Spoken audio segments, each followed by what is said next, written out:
오늘 본문 마지막에 28절 보시면 제자들과 함께 오래 있으니라 라는 말이 나오는데 동화가 끝날 때 같죠. 그렇죠? 디즈니 동화들 보면 행복하게 오래오래 살았습니다 라고 끝나는 것 같아요.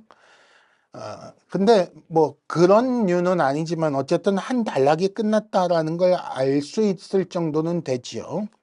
그럼 단락이 어디서부터 시작했을까?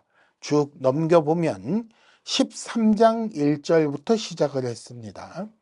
13장 1절, 2절, 3절에 안디옥 교회에서 따로 두 사람을 세우라 해서 바나바와 사울을 세워 금식하며 기도하고 두 사람을 파송합니다. 주께서 명령하신 대로 두 사람을 보냄으로 시작된 일이 다시 14장 마지막 28절에 27절에 돌아와서 교회에 보고를 하고 제자들과 함께 오래 있는 것으로 끝이 났어요. 13장 14장이 한 덩어리의 이야기였습니다. 그래서 출발한 후에 있었던 일을 26절에 사도들이 이룬 일이라고 나오고 26절 그쵸? 이곳은 두 사도가 이룬 그 일이라고 나오는데 13, 14장에 나오는 그 모든 일을 두 사도가 이룬 일이라고 나오고 그것이 곧 13장 2절에는 성령께서 이르시기를 내가 불러시키는 일이라고 표현되어 있던 일이 바로 그것이다 라고 말하고 있는 거예요. 앞뒤로. 그렇죠? 그리고 그 일은 결국 27절 표현대로 하면 하나님이 함께 행하신 모든 일이고 두 사도가 이룬 일이지만 하나님께서 함께 행하신 모든 일이고 그 일의 내용을 좀 더 구체적으로 표현하자면 27절 뒤에 이방인들에게 믿음의 문을 여신 것이라고 할 수 있어요. 그래서 13장 14장은 무슨 얘기냐? 하나님께서 주께서 이방인들에게 믿음의 문을 열기 위해 그 일을 함께할 두 사람을 선택하여 불러다가 그 일을 하라고 시켜서 그들이 나서서 이 일을 해나갔고 그 일 가운데 하나님께서 어떻게 함께 하셨는가. 그래서 이 일이 즉 이방인들에게 믿음의 문이 열리는 일이 어떻게 이루어졌는가를 기록한 것이 13, 14장이다 라고 정리가 되는 거예요. 자, 그럼 그 모든 일을 13장과 14장에 다 기록했는가요? 아니요. 아니에요. 전부 다 기록하지 않았어요. 예를 들어서 21절 복음을 그 성에서 전하여 그래서 21절 복음을 그 성에서 전하여 어느 성이냐면 더베예요. 더베로 가서 그 성에서 복음을 전하여 많은 사람을 제자로 삼았습니다. 라고 한 줄로 딱 끝났어요. 그게 13장에서 예를 들어서 안디옥 같은 경우에 13장 13절에서 52절까지 어마어마하게 길게 얘기된 거랑 같은 일이에요. 그 한 줄로 끝냈어요. 더 간단하게 25절 보세요. 말씀을 버가에서 전하고로 끝이에요. 말씀을 버가에서 전했다로 끝이에요. 당연히 많은 일이 있었어요. 그런데 그 중에 뭐만 기록했을까요? 필요한 일만 기록한 거예요. 필요한 일만. 누구에게 필요한 일만. 읽는 사람들에게 필요한 일만. 지금 사도행전을 읽고 있는 우리에게 필요한 것만 기록하게끔 하나님이 시키신 거예요. 그 무슨 필요냐? 하나님께서 시키시는 일, 그리고 시키신 대로 사람이 나갔을 때 하나님께서 그들과 함께 행하시는 일, 그 일들이 이렇게 이루어진다. 그 현장은 이렇고 그 상황은 이렇게 돌아간다라는 걸 알려주기 위해 필요한 일만 뽑아서 기록해 놓았다라는 거예요. 그래서 그걸 27절 교회를 모아서 보고하고 그리고 28절 함께 오래 있으며 뭐 한 거예요? 그걸 교회 형제들에게 잘 알려준 거예요. 그러니까 우리는 뭘 봐야 된다? 여기서 어떻게 기적이 일어나, 그거 말고 오늘은 여기서 하나님께서 불러시키신 일, 이방인들에게 믿음의 문이 열리도록 하나님께서 사람을 어떻게 움직이시고 사람들은 어떻게 일을 했고 그 환경은 어떻고 하는 것들을 살펴보려고 하는 거예요.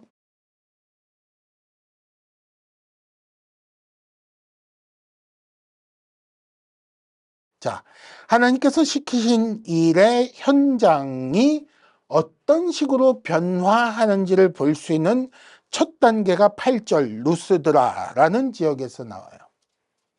앞에 이고니온에서는 일을 어떻게 시작했어요? 14장 1절 유대인의 회당에 들어가면서 시작을 했어요. 그 앞에 안디옥은 어떻게 시작을 했어요? 유대인의 회당에 들어가면서 시작을 했어요. 그 앞에 구브로에 가서는 어떻게 했어요? 유대인의 회당에 들어가면서 시작을 했어요. 같은 방식으로 계속 유대인의 회당에 들어가서 이미 구약을 잘 알고 있는 사람들에게 그 구약적 배경 아래에서 그리스도의 오심을 설명했었어요. 그런데 루스드라에서는 그런 얘기가 없어요. 8절 루스드라에 도착하여 유대인의 회당에 들어갔습니다라는 말이 없다고요. 왜? 회당이 없었으니까. 이해가 되세요? 회당이 없었다고. 유대인의 규모가 안디옥보다 이고니온이 유대인들의 규모가 작아졌다는 얘기를 지난주에 했는데 그런 것처럼 이고니온보다 루스드라는 더 작아진 거예요. 더 깊숙이 들어가서 유대인들이 훨씬 더 적은 데로 간 거예요. 그래서 7절 복음을 전하는데 8절 걷지 못하는 자가 앉아있고 무슨 얘기예요? 길가에서 전한 거예요. 사람들 많이 다니는 데서 전한 거예요. 이 사람 저 사람 왔다 갔다 하고 앉은 뱅이 앉아있고 한 데서 전한 거예요. 10절 일어나 걸으라 하니까 11절 무리들이 바울이 한 일을 보고 사람들이 동네 사람들이 저 사람 한 번도 걸어본 적이 없는 사람인데 일어났네? 라고 보고 난리가 날 만큼 그런 상황에서 전하고 있었던 거예요. 그쵸? 근데 이 사람들이 무슨 말로 떠들었다? 11절 루가오니아 방언으로 떠들었다. 이게 무슨 말이냐면 다 같이 헬라 말을 공용어로 쓰는 지역인데 혹은 정치적으로 라틴어를 쓸 수밖에 없는 로마 지역인데 근데 루가오니아 그 지방 말을 여전히 쓰고 있는 그런 지역이었다. 지역 언어를 여전히 사용하는 폐쇄적인 환경에서 사는 사람들이었다. 그러니 유대인들도 그만큼 적게 들어와 있고 이방인들이 적으니 그 폐쇄성이 훨씬 더 잘 보존되는 지역이었다라는 얘기예요. 근데 그 주민들의 종교성도 그런 모습들을 반영하고 있어요. 11절 이 사람들이 뭐라고 소리 질러요? 신들이 사람의 형상으로 내려오셨다 라고 하면서 제우스라고 부르고 헤르메스라고 불러요. 그리스 신화가 그대로 거기서는 믿어지고 있는 동네라는 얘기예요. 아무리 그리스 지역의 그리스 신화라고 해도 헬라 지배권 아래였다고 해도 그거 신화지 그거를 어떻게 그대로 믿나 라고 하는 사람들도 많을 텐데 이 동네는 그게 그대로 순수하게 믿어지고 있던 동네였다고요. 그래서 시외에 13절 제우스 신당에 제사장이 있었고 그 사람이 와 진짜로 신이 나타났다고 그럼 제사를 드려야지. 그리고 소와 화환들을 가지고 두 사람이 머무는 집 대문 앞에다가 상을 벌려놓고 제사를 드리려고 했던 거예요. 그래서 그거를 18절 겨우 말려 제사하지 못하게 했던 거죠. 그렇게 말리기 위해 바울과 바나바와 바울이 이 사람들의 종교성을 해석한 말이 15절에 첫 마디 어찌하여 이런 일을 하느냐 우리도 여러분과 같은 성정을 가진 사람이다. 무슨 말이에요? 어떻게 사람이 사람한테 제사를 지내냐? 라는 말을 하고 있는 거예요. 사람은 사람에게 제사를 지내거나 예배를 드리면 안 된다라고 말하고 있는 거예요. 사람들이 왜 이런 신을 만들어 섬길까? 왜 사람이 나타나는데 신이 나타났다고 생각을 하게 되는가? 사람이 만든 신은요, 이 사람이 만든 신 개념은 사람에게서 관찰되는 어떤 것들을 그대로 신에게 투영해서 생각을 해요. 사람이 걸어 다니니까 신들도 걷는다고 생각하고, 사람이 눈 두 개 코 하나 입 하나 있으니까 신들도 눈 두 개 코 하나 입 하나 있다고 생각을 하고, 사람이 보고 듣고 말하니까 신들도 보고 듣고 말한다고 생각을 해요. 거기서 그치지 않죠? 사람이 화를 내니까 신들도 화를 낸다고 생각하고, 사람이 즐거워하니까 신들도 즐거워한다고 생각하는데, 뭘 가지고 즐거워한다? 사람이 누군가에게 공짜로 받는 걸 가지고 즐거워한다고 생각하니 신들도 누군가에게 공짜로 받고 대접받으면 즐거워한다고 생각을 하는 거예요. 그 신들을 내가 이 재물을 가지고 만족시키면 나보다 높은 지방 관리가 내가 뇌물을 이렇게 바치면 즐거워하는 것처럼 신도 내가 이렇게 재물을 바치면 뇌물을 바치면 그것 때문에 만족해서 즐거워해서 내 소원을 뒤로 하나 슬쩍 들어줄 거야 가 일반인들이 가지고 있는 신 개념이라고요. 그런 식으로 사람의 개념을 신에게 적용하니 사람같이 그런 모습의 신이 나타나는 거죠. 그게 어디까지 가는 거예요? 사람과 신이 뒤죽박죽 섞여서 혼합되는 거예요. 그게 조금 더 가면 어디로 가냐면 사람을 신으로 섬기는 데까지 가는 거예요. 예를 들면 일본 천황을 신이라고 얘기하는 그게 그거예요. 이 사람의 형상을 가지고 있지만 신이라는 거예요. 이게 어떤 문제가 있느냐? 사람들의 종교성에서는 이게 자연스러운 현상으로 보이지만 실제로는 하나님 아닌 것을 하나님으로 섬기는 문제가 있어요. 그래서 하나님께서 받으실 예배, 하나님께 돌려줘야 할 영광을 도둑질해다가 사람에게 주는 아주 어마어마한 죄가 되는 거예요. 그러니까 14절 두 사도가 옷을 찢고 소리를 질러가며 말린 거예요. 이해가 되세요? 이건 있을 수 없는 일이라는 거예요. 어떻게 이런 일을 할 수가 있느냐라고 말을 했던 거예요. 그러면서 신개념을 새롭게 설명하는 거예요. 이건 앞에서 한 번도 있지 않은 일이잖아요. 그러니까 여기서 일부러 설명하는 거예요. 신개념을. 15절 그분은 창조주이시다. 그분은 살아계신 분이다. 그분이 지금까지는 유대 민족이라는 작은 민족을 통하여 계시를 하셨기 때문에 그 계시를 받지 않은 이방인들을 잠시 그저 버려두고 봐주셨지만, 이걸 방임이라고 써놨어요. 봐주셨지만 그러나 자기 자신이 어떤 분이신지를 계시하지 않은 것은 아니니 17절 비를 주시고 결실기를 주셔서 너희가 농사를 지어 거두어 기쁨을 누리게 하지 않으셨느냐. 바로 그분이 진짜 신이신데 어떻게 내 이런 꼴로 그런 일을 할 거라고 생각을 할 수가 있느냐. 신이 어떻게 이렇게 사람 모양으로 있을 거라고 생각을 할 수가 있느냐라고 신개념부터 설명을 하는 거예요. 그렇죠? 이건 유대회당에서는 없었던 말이잖아요. 하지 않아도 되는 말이었다고요. 설명하지 않아도 되는데 이제 설명해야만 하는 데까지 온 거예요. 환경이 어떻게 됐어요? 변했죠. 변한 게 그냥 변했다가 아니라 나빠졌다가 아니라 환경이 다양해졌다야. 환경이 다양해졌다.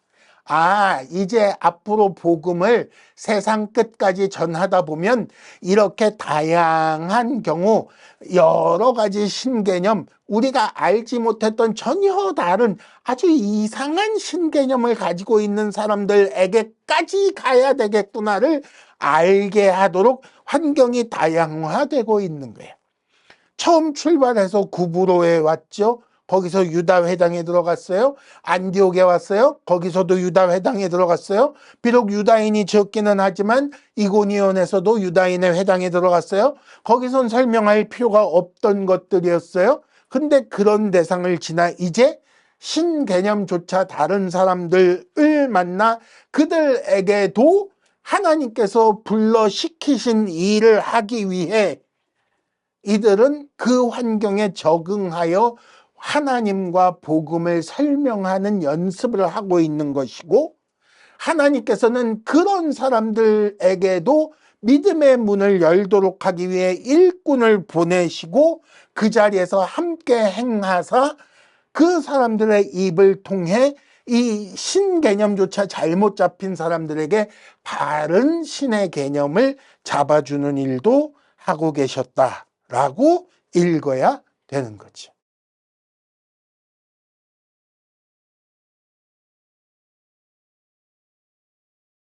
근데 단지 유대인이 있다 없다 정도의 차이가 아니에요. 하나님이 시키신 일이, 그 일을 하는 환경이, 대상이 변화하는데 어떻게 더 변하느냐. 19절. 유대인들이 안디옥과 이고니온에서 와서 무리를 충동하니 그들이 돌로 바울을 쳐서 죽은 줄로 알고 시외로 끌어내치니라 그랬어요.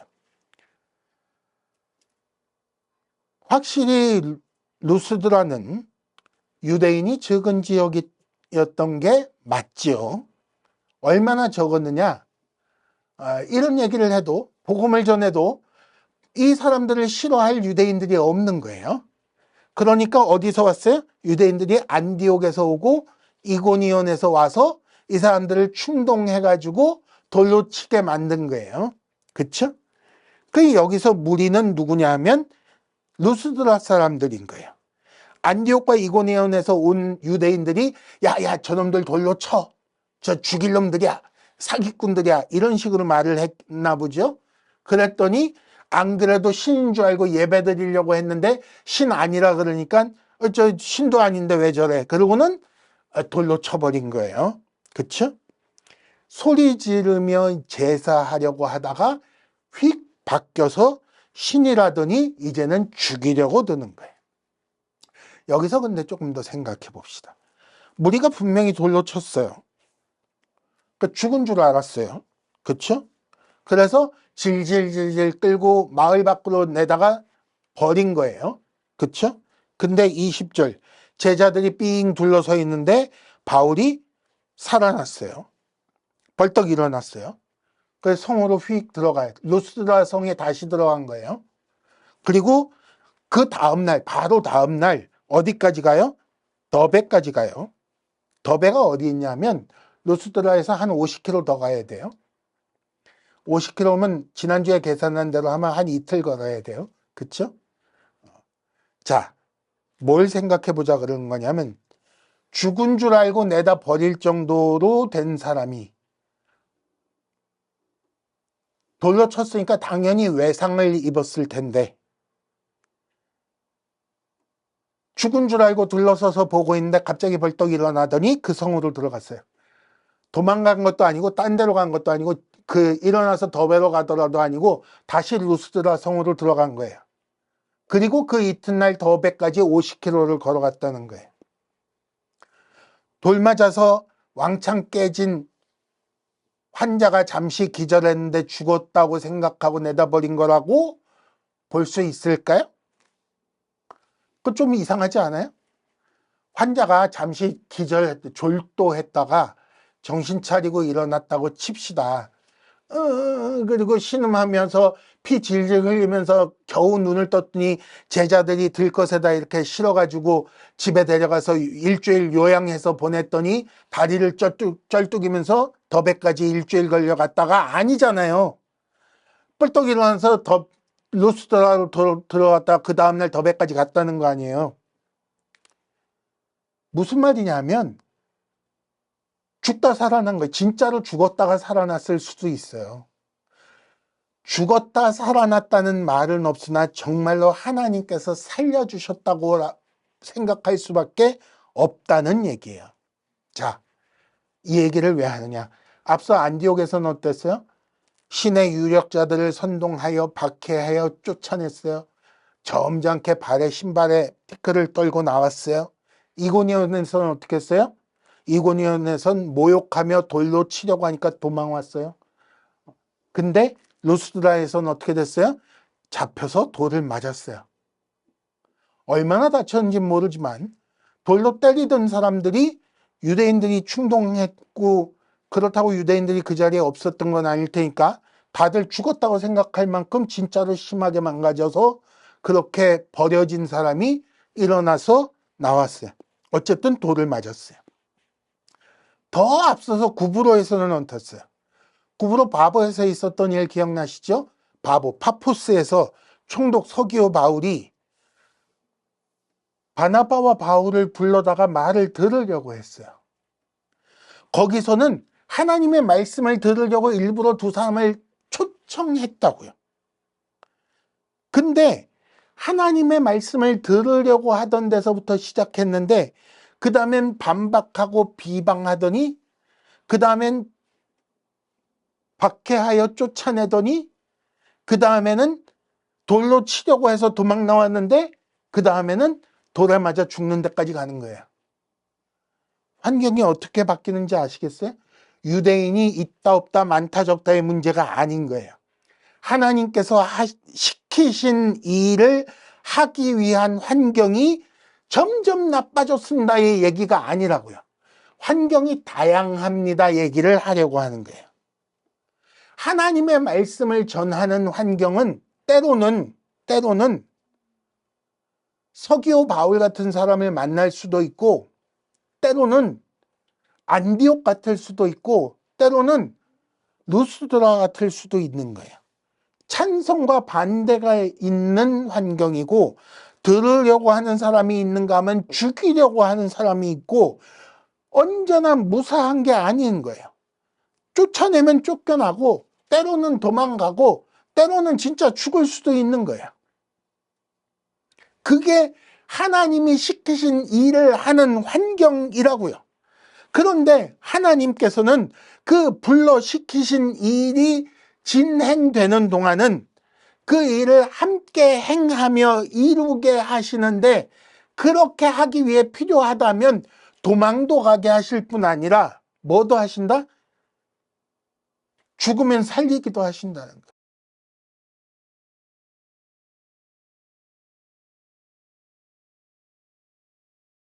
바울이 이걸 깨달았기 때문에 죽다 살아난 사람이 진짜로 죽었든 안 죽었든 잠시 기절을 했더라도 어쨌든 돌 맞아가지고 피 이렇게 흘리고 있던 사람이 이걸 깨달아 알기 때문에 20절 그 성 루스드라에 다시 들어갔다가 이튿날 더베로 가서 21절 복음을 전하는 거예요. 이걸 아니까 이걸 계속할 수 있다고요. 아, 하나님께서 이런 환경에도 두시고 저런 환경에도 두시는구나. 근데 하나님이 시키신 일을 다 할 때까지는, 하나님께서 그 일을 이루시기까지는 나를 여전히 살려두시고 일을 시키시겠구나. 내가 더 이상 하나님이 시키신 일을 하지 않아도 될 때까지는 하나님께서 나를 이 땅에 살려두시겠구나를 깨달은 거예요. 그러니까 담대히 죽인 말든지, 니들이 돌로 친다고 내가 죽는 것도 아니고, 너희들이 날 대접 잘한다고 나한테 소 잡아서 제사 드린다고 내가 사는 거 아니야 를 아니까 루스드라에 다시 들어갔다가 그 이튿날 더베에 또 가서 또 전도를 한다고요. 이때 믿은 제자가 누구냐면 디모데예요. 16장 조금 넘어가서 봅시다. 16장 1절 바울이 더베와 루스드라에도 이름에, 이건 2차 전도 여행이에요. 거기 디모데라 하는 제자가 있으니, 2절 디모데는 루스드라와 이고니온에 있는 형제들에게 칭찬받는 자입니다 라고 나와요. 이 사람이 언제 믿었다고요? 지금 바울이 돌 맞고 쓰러져 있을 때 제자들이 둘러싸고 있던 그 제자들 중에 하나가 디모데예요. 그쵸? 루스드라에서 전도해서 얻은 제자가 디모데라고요. 그래서 디모데 후서 3장 11절에 이런 말씀이 나와요. 내가 안디옥과 이고니온과 루스드라에서 당한 일, 그 박해를 너도 보고 알았지 않느냐. 그러니 너도 박해당하는 걸 너무 이상하게 생각하지 말아라 라고 하는 말씀이 디모데후서 3장에 나온다고요. 거기에 또 무슨 말씀이 나오냐면 특히 주께서 이 모든 것 가운데서 나를 건지셨다라고 얘기한다고요. 그게 무슨 말이겠어요? 내가 돌 맞고 죽은 줄 알고 내다버렸는데 벌떡 일어나서 다시 그 성에 들어갔지 않았냐? 그 얘기를 하고 있는 거예요. 지금 디모데한테. 너도 봤잖아 라고 얘기를 하고 있는 거예요. 이 말을 할 수밖에 없는 이 일을, 돌 맞는 일을 당하는 이 바울이 돌 맞으면서 무슨 생각을 했을까요? 뭐 여러 가지 생각이 있을 수 있겠지만 아무래도 스데반 생각하지 않았겠어요? 그쵸? 8장 1절 사울은 그의 죽음을 마땅히 여기더라. 스데반이 돌 맞아 죽고 있는데 사울이 그 옆에서 옷 지키고 있으면서 저거 죽어도 싼 놈이야 이러고 생각했다는 거예요. 근데 자기가 돌 맞으면서 무슨 생각했을까? 이놈은 죽어도 싼 놈이야 그랬을까?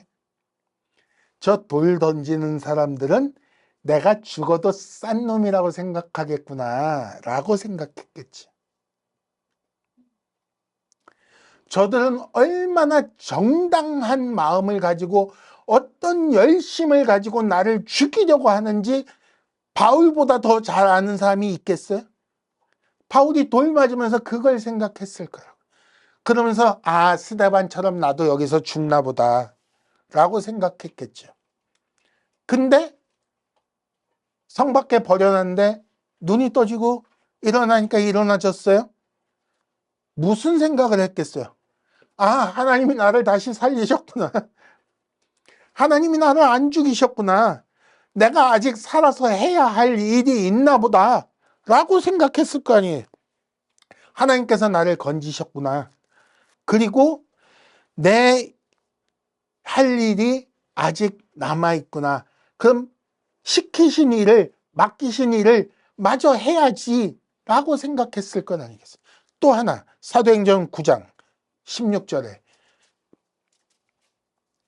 9장 16절에 보면 그 아나니아에게 가가지고 사울한테 안수하라 그랬더니 아나니아가 투덜거렸어요. 그랬더니 성령께서 말씀을 주시는 거예요. 그가 내 이름을 위하여 얼마나 고난받아야 할 것을 내가 그에게 보이리라. 하나님께서 보이신 거예요. 얼마나 고난을 받아야 된다고요? 돌 맞는 데까지 간다는 걸 보이시는 거예요. 그거 바울은 못 들었겠어요? 그 말씀을? 다 얘기를 들었겠죠. 내가 너한테 안 오려고 그랬는데 성령께서 이렇게 말씀하시더라. 그리고 다 얘기했을 거 아니에요. 다 들었겠죠. 그리고 돌 맞고 일어나고 하면서 그렇구나. 주께서 나에게 시키신 일을 내가 하려면 돌 맞아 죽을 수도 있겠구나 생각했겠죠. 그러니까 더베까지 가서 또 전도를 하고 그 다음에 어디로 가요? 거기서 길리기아 다소로 해서 안디옥으로 갈 수도 있는데 그렇게 안 가고 되돌아오는 거예요. 루스드라. 다시 돌 맞은 루스드라에 다시 오는 거예요. 또 그 다음에 이고니온, 돌로 맞을 뻔했던 이고니온에 또 오는 거예요. 그 다음에 안디옥, 비방하고 반대하던 그 사람들에게 또 오는 거예요. 와서 제자들의 마음을 굳게 하고 이 믿음 가운데 머물러 있어라. 13장 43절에서는 이 말이 하나님의 은혜 중 가운데 있으라 라고 권했다고 나오는데 그건 똑같은 말인 거예요. 이 믿음 가운데 머물러 있으라. 계속 하는 말이거든요. 이 믿음, 하나님께서 은혜를 주셨다는 이 믿음 가운데 머물러 있으라고 권한 거예요. 그러면서 22절에 뒤에 또 한 가지 중요한 말이 나와요. 우리가 하나님의 나라에 들어가려면 많은 기쁨을 누릴 것이라 아니고 환난을 겪어야 할 것이라. 자기가 돌맞은 일에 대해서 해석해주고 있는 거예요. 제자들에게. 봐라, 나 돌맞은 거 너들 다 알지? 본 사람도 있지? 하나님 나라에 들어가려면 이렇게 환난을 많이 겪어야 되는 거야 라고 자기 당한 그 일을 설명을 해주는 거예요. 그리고는 그 제자들을 지속적으로 양육할 수 있도록 책임자를 세웁니다. 23절 각 교회에서 장로들을 택해요. 지금처럼 장로 투표를 했던 얘기가 아니에요. 누구누구의 집에 모이는 교회였으니까 그 집에 모이는 교회에 그 중에 어르신을 세워서 어르신, 이 집에 모이는 사람들, 주의 제자들 잘 지켜주십시오 라고 맡기는 거예요. 그리고는 기도하죠.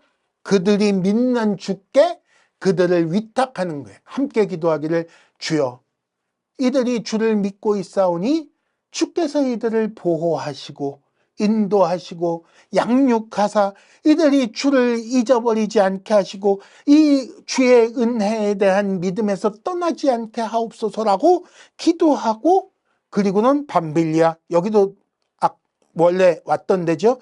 버가, 그리고는 항구가 조금 바뀌었어요. 아탈리아로 가서 배 타고 안디옥으로 가는 거예요. 출발지에 도착을 하는 거지.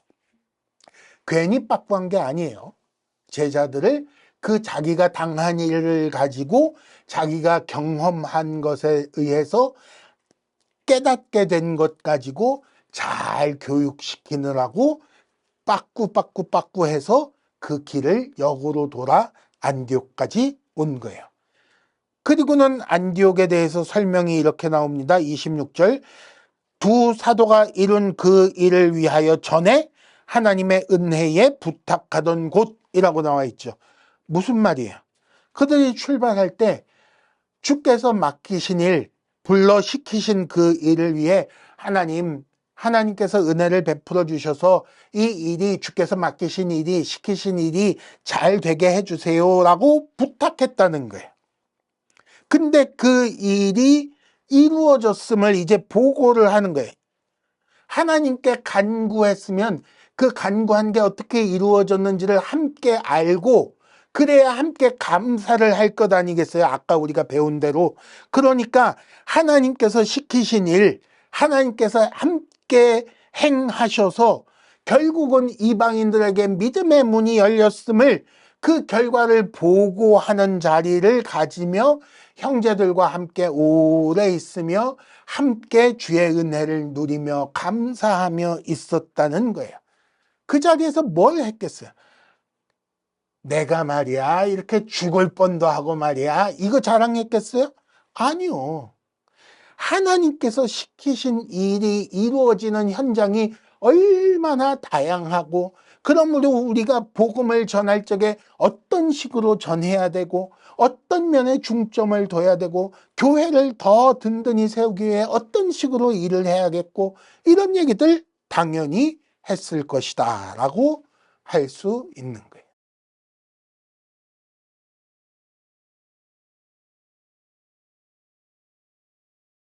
주께서 불러 시키시는 일, 오늘 설교 제목이 그렇게 되어 있죠. 주께서 불러 시키시는 일을 우리가 할 때 우리는 다양한 환경을 만나게 돼 있어요. 때로는 쉬울 수 있고 때로는 어려울 수 있어요. 때로는 내가 생각한 대로 되고 때로는 내가 생각한 대로 절대 안 될 수도 있어요. 때론 찬성하는 사람이 있는가 하면 때로는 반대하는 사람이 있고, 어떤 사람은 내 말을 듣겠다고 나를 불러다가 굳이 듣는 사람이 있는가 하면 어떤 사람은 내 말을 안 듣고 나를 죽이겠다고 달려드는 사람도 있어요. 그 다양한 현장, 그 다양한 환경 중에 우리는 때로는 쫓겨날 수도 있고 때로는 도망가야만 할 수도 있고 때로는 진짜로 죽을 수도 있어요. 근데 그럼에도 불구하고 살고 죽는 건 누가 주관하신다? 뻔한 얘기 같지만 하나님이 주관하시는 것 아니겠어요? 그러니까 반대자가 아무리 나를 죽이려고 해도 하나님이 내주지 않으시면 난 죽지 않아요. 반대자가 나를 아무리 괴롭혀도 하나님께서 나를 내주지 않으면 나는 괴롭힘을 당하지 않아요. 반대자가 아무리 나를 쫓아다니며 괴롭히려고 해도 하나님께서 내주지 않으면 내 꽁무니도 볼 수가 없어요. 그 상관없이 하나님께서 살리시면 살아서 계속 하나님의 일을 하는 거예요. 이게 주께서 불러 시키신 일을 할 때 우리가 만나는 환경의 특징인 거예요. 내가 성공하든 실패하든 그건 문제가 되지 않아요. 내가 전도를 몇 명을 했고 거기에 교회가 어떻게 든든히 서갖고 장로가 몇 명이 세워졌고 아무 상관이 없어요. 중요한 건 뭐예요? 나는 그냥 시키신 일을 하는 것이고 이 일이 어떻게 진행되는지는 하나님께서 알아서 하실 일이에요. 그 가운데서 내가 여기서 때로는 쫓겨나고 때로는 도망가고 때로는 죽을지라도 그 자체가 다 하나님의 일하심이라고요. 찬성하고 쉬운 일을, 듣기 좋은 일을 들으려고 하는 사람들을 만나는 것만이 일이 아니라 어려운 일, 반대당하는 일, 죽이려고 하는 일, 심지어 죽는 일을 통해서도 하나님은 일하신다고요. 내가 돌 맞아 죽은 줄 알고 이렇게 질질 끌어내놨을 적에 그때 거기서 뻘떡 일어나서 다시 그 성에 들어가는 걸 통해 하나님은 일을 하신다니까요. 거기서 디모데 같은 제자를 세우신다고요. 그걸 통해 이방인들에게, 믿지 않는 자들에게 믿음의 문을 여시고 한 사람 한 사람을, 하나님의 백성들을 만들어내시는 거예요. 누가? 사람이 아니라 하나님이. 바울이 한 게 아니라 하나님이. 바나바가 인격이 좋아서가 아니라 하나님이 그렇게 하신다. 이 사실을 바울을 통해 보여주셨고 누가를 통해 기록하게 하셔서 지금 우리에게 읽게 하시는 이유를 알아야 되는 거예요. 왜 이걸 우리에게 읽게 하신다고요? 우리의 지나온 세월들, 우리의 장차 맞이할 그 모든 날들도 어떨 것이다? 바로 이럴 것이다.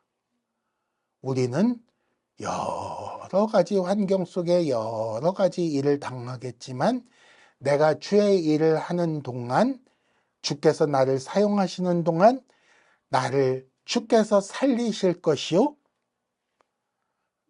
내가 그 모든 일을 충성하여 다할 때에 주께서 아름답게 거두어 가실 것이다 라는 사실을 기억하셔야 합니다.